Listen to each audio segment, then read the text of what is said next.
Hi, I'm Vicki Rodriguez, Arts Director from the New England Sculptors Association, and I'm here with artist Richard Blake. Richard, you have two pieces in the show. Do you want to tell us about them? Yes. We were just talking briefly before the camera started, and I was saying that I have been both abstract and figurative, actually constructivist and figurative, so I can appreciate the whole gamut of sculptural expression. But the two pieces that I have at the show here are figurative pieces, two bronzes, 1/3 life size. One is Luna, and the other is Charwoman. Yeah, so you want to tell us about how you got into sculpture and what made you choose this as a career? It was love at first sight, really. I started with Fleischer Art Memorial, which I give all the credit to, for taking kids in and having the best instructors in Philadelphia that is professional artists who taught them and loved just teaching kids. And I started off thinking I wanted to be a painter because my first love was drawing. And I think that's with all artists. Drawing is a way of seeing and understanding what it is that you see.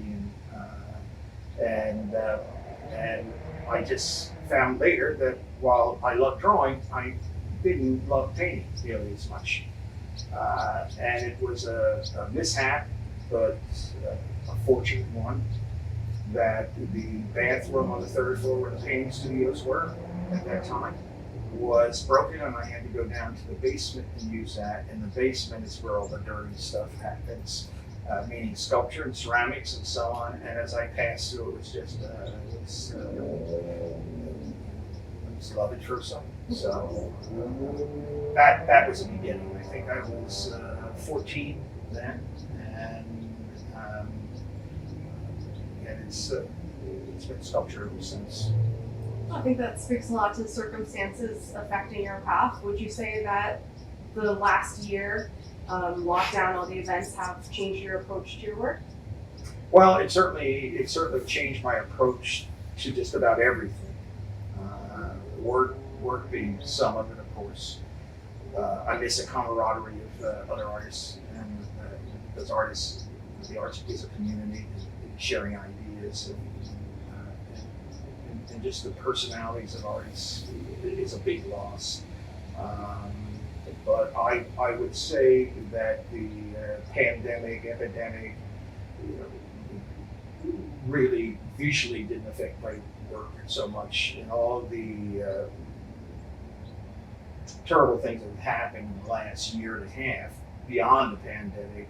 I think I just see gone on in minority communities almost forever. So it's a matter now that with the video camera and instantaneous reporting, it's a little bit more obvious. But, I'm even more baffled because being more obvious doesn't seem like it really affects anything.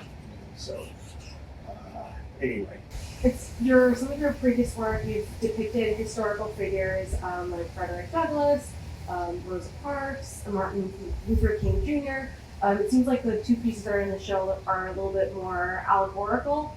Can you talk about what you want your viewers to think about when they see these pieces, or what you want them to feel? Yes, I would say first of all that there is almost a schism between the public works and the private works. My private works are the Third World Women series, where I use women as a metaphor for humankind, or what used to be referred to as mankind, because I think that really the blood of everything that happens either through them or on them.